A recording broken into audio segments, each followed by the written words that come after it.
Ich habe jetzt den Schieberpass hinter mir. Über 2900 Meter. Und tatsächlich gibt es da oben sogar einen Checkpoint. Und täglich grüßt der Taliban.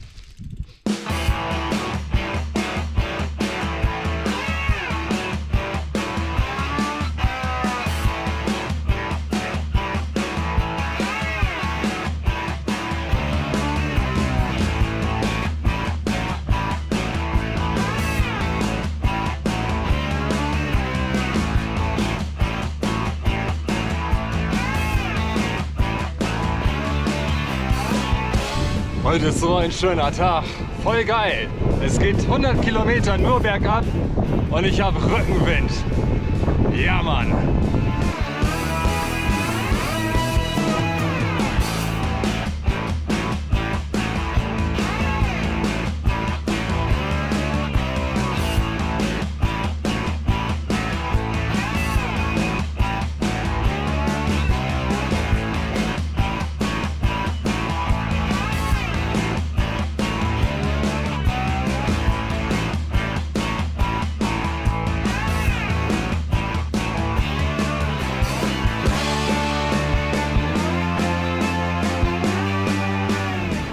Tja, hier ist alles so ein bisschen anders.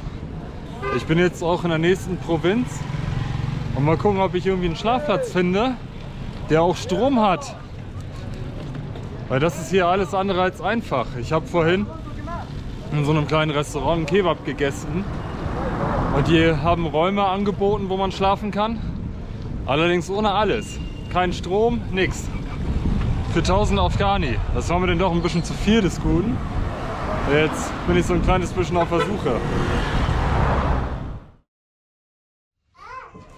So, ich habe glücklicherweise einen Schlafplatz gefunden. Und was soll man sagen? Gesellschaft habe ich auch.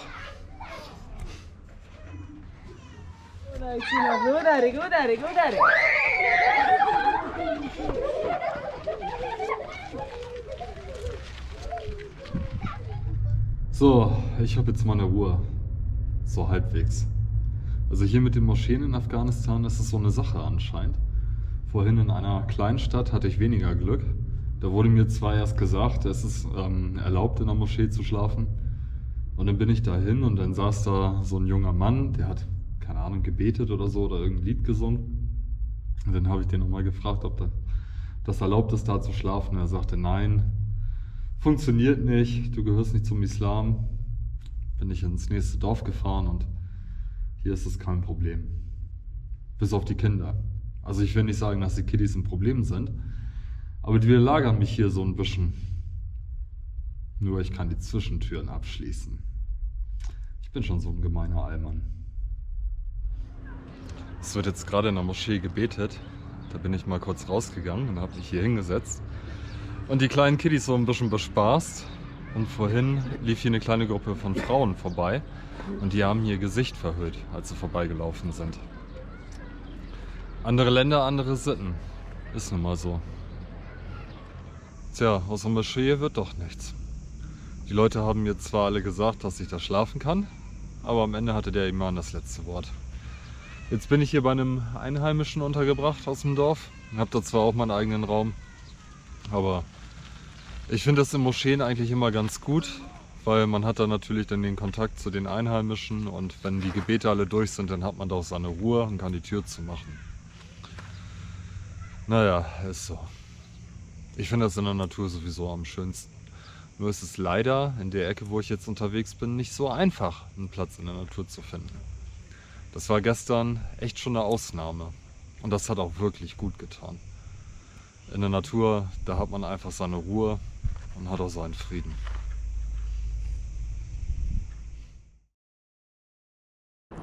So, und weiter geht die wilde Reise. Und der Tag fängt auch super an. Mir ist die Kette gerissen. Da habe ich schon mal halbwegs vernünftige Ketten gekauft. Und die zweite, die hat jetzt nicht sonderlich lange gehalten. Die hatte ich erst im Iran getauscht. Die andere hat über 5000 Kilometer gehalten. Oh, nicht mal beim Kettewechseln hat man hier seine Ruhe.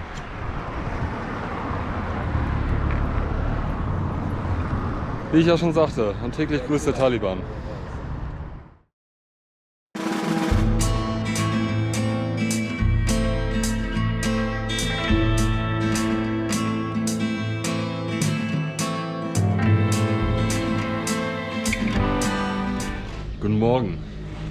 Ich habe in der Stadt Sharika in einem Hotel übernachtet, beziehungsweise es ist ein Restaurant, was hier Räume zum Schlafen anbietet. Zwar alles ein bisschen basic und ein bisschen teuer, aber ich brauchte eine Steckdose. Und dann kam ich hier an und dann ist ein paar Stunden später der Strom ausgefallen.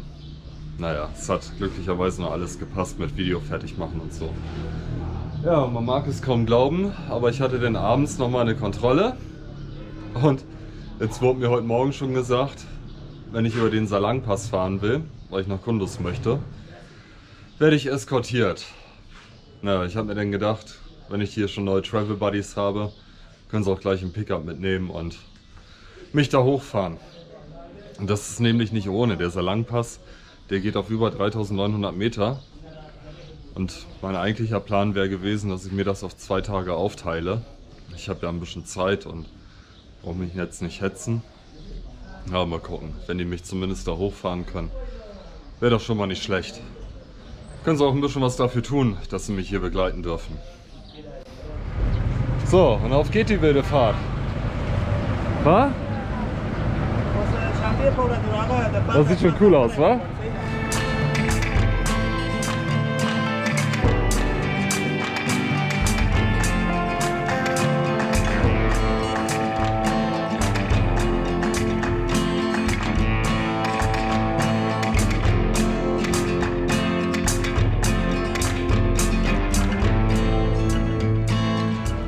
So, ich bin mal gespannt, wie es weitergeht. Ich wurde jetzt zu einem Checkpoint gebracht. Aber mal gucken, ob ich noch bis zum Tunnel hochgefahren werde oder ob ich bis dahin radeln darf. Aber auf jeden Fall hat das schon mal ein paar Kilometer gespart. Und die Straße war teilweise, ich sag mal, bescheiden. So, nach 2 Stunden Warterei kann es endlich weitergehen. Ein Auto ist gekommen, aber die sind hier gleich mit den Special Forces angerückt. Total cool. Aber es geht voran.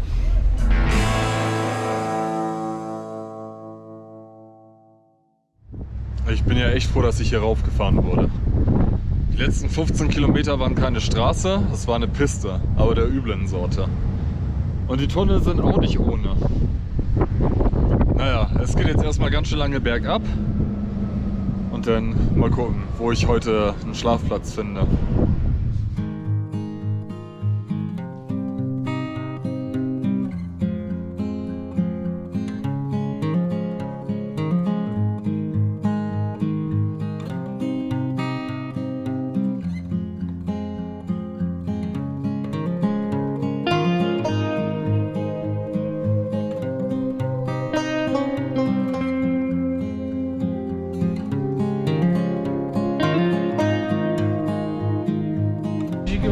So, bevor ich immer nur über die Taliban meckere, jetzt mal das Kontrastprogramm.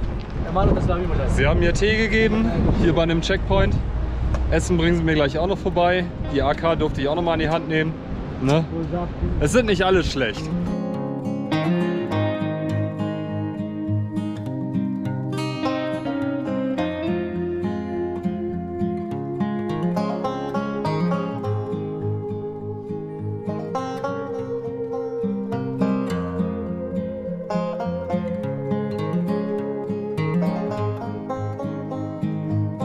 Ach, der Wahnsinn. Ich nehme alles wieder zurück, was ich vorhin gesagt habe.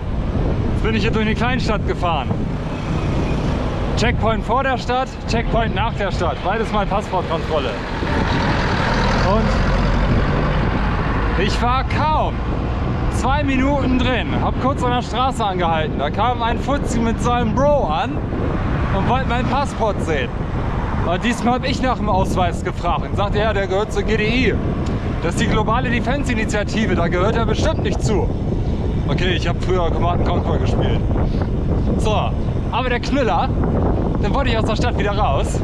Keine 5 Minuten später kam der Oberboss mit seiner dicken Karre und seinen 3 Bros an und wollte schon wieder mein Passport sehen. Oh Mann, ey. Ich mache mir da mittlerweile nur noch einen Spaß draus. Quatsch die dann auch auf Deutsch vor, das ist mir scheißegal. Die verstehen kein Wort und ich verstehe sie genauso wenig, wenn sie quatschen.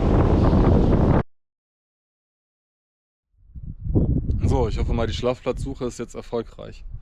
Ich hatte zwar die Möglichkeit gehabt, bei einem Afghanen und seiner Familie zu schlafen, Aber der wollte dann ein Programm machen mit mir und irgendwie hat mein Bauch dann gesagt, nee Sebastian, du brauchst deine Ruhe, vor allem nach dem aufregenden Tag heute. Da unten am Tal läuft ein Fluss lang, aber das kann man vergessen. Da sind überall Felder, vor allem Reisfelder. Und überall läuft immer irgendwo ein Afghane rum. Und das Ding ist, wenn man denn einmal irgendwo gesehen wird, ist gleich wieder Theater los. Und dann kommen sie wieder alle an. So, die Häuser hier scheinen alles Ruinen zu sein. Alles unbewohnt. Bis auf das da vorne, da bin ich mir nicht so ganz sicher. Aber ich warte jetzt mal, bis es dunkel wird. Und dann werde ich mich zu einem Platz schleichen. Und ich hoffe, ich bleibe dann auch alleine. Alles aufregend hier.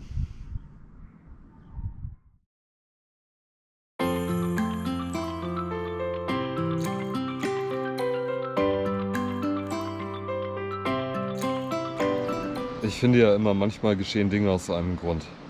Ich habe gestern mein kleines Versteck dann doch verlassen, weil da Leute vorbeigelaufen sind, die mich zwar nicht unbedingt gesehen haben, aber irgendwie hatte ich das Gefühl, ich muss woanders hin, wollte es dann doch nochmal beim Fluss probieren. Und dann hatte ich mir einen platten Reifen eingefangen, als ich dann losgegangen bin. So ein Mist. Und dann habe ich doch so ein bisschen angefressen und die Straße entlang geschoben und habe aus der Ferne dann hier das Auto gesehen und habe es im ersten Moment nicht gleich erkannt. Ich dachte mir, da hast du jetzt nicht so Lust drauf. So, dann bin ich aber da näher rangekommen und dann wurde ich auch gleich rangewunken. Und dann habe ich Mario und Sandra aus Polen kennengelernt, die hier mit ihrem umgebauten Pickup schon ziemlich lange unterwegs sind und auch in Indien waren. Und das war dann wirklich sehr angenehm, mal andere Reisende zu treffen, mit denen ich mich dann auch mal ein bisschen unterhalten kann über gewisse Dinge, Reisen und so weiter, was man so für Erfahrungen gemacht hat. Und so richtig gut. Dann haben wir gestern noch lecker zu Abend gegessen und heute lassen wir es auch entspannt angehen. Das tut echt gut.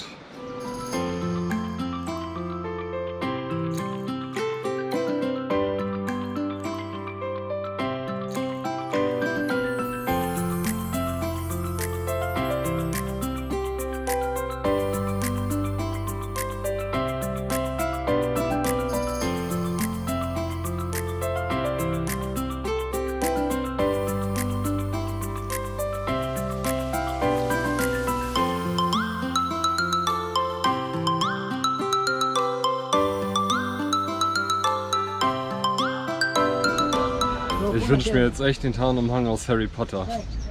Das wären so geile Urlaube damit. Vor allem hier.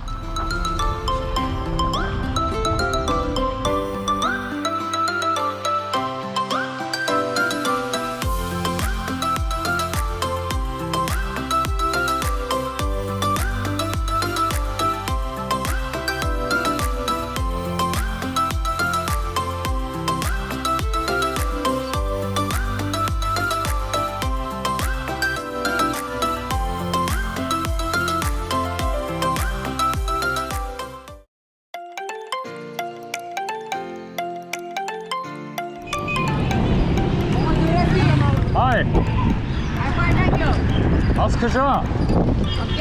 Hey, geil! What's your name? Tor!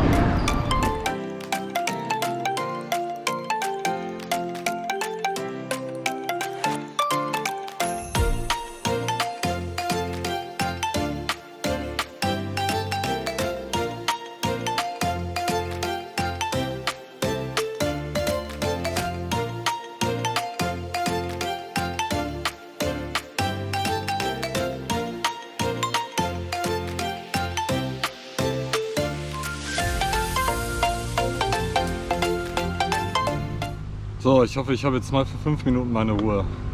Und ich werde hier nicht gesehen im Schatten. Das ist schon der Hit. Also in einer halben Stunde auf der Straße habe ich hier mehr erlebt als in anderen Ländern in 3 Tagen. Also ein kleiner Sebastian in mir wird sagen, du wirst es vermissen. Das ist ja schon irgendwie ganz cool und die freuen sich ja auch alle, dass man da ist. Aber ein anderer kleiner Sebastian, ein böser Sebastian, der wird sagen, du hast da keinen Bock mehr drauf. Ich brauche wieder Natur. Aber da werde ich in den nächsten Ländern genug von haben. Das wird auch ganz gut tun. So, ich bin jetzt in der Provinz Baklan. Als nächstes kommt die Provinz Kunduz. Das sind die Gegenden, wo auch damals deutsche Soldaten stationiert waren und hier auch operiert haben. Da werde ich mir den einen oder anderen Ort nochmal angucken und da nochmal ein bisschen was zu sagen.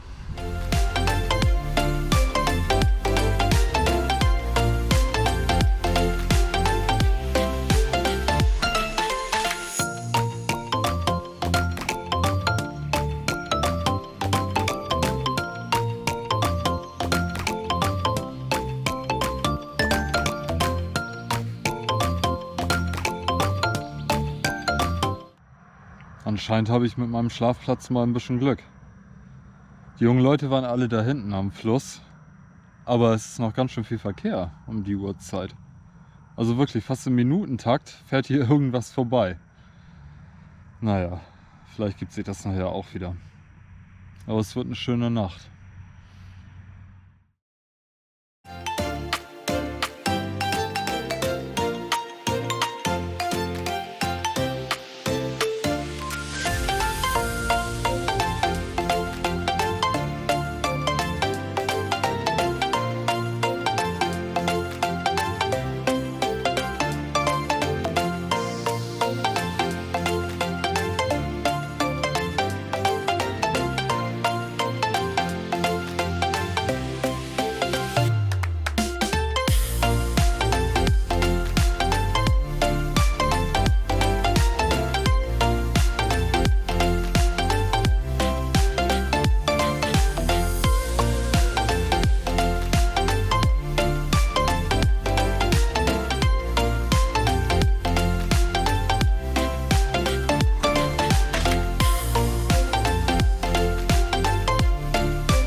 Ich bin jetzt im Distrikt Chadara hier in der Provinz Kunduz.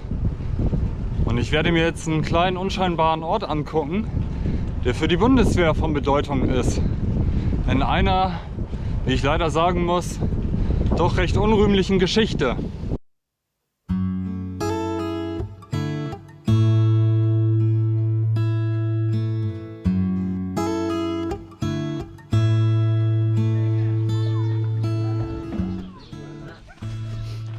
Und das ist das Dorf Isakel.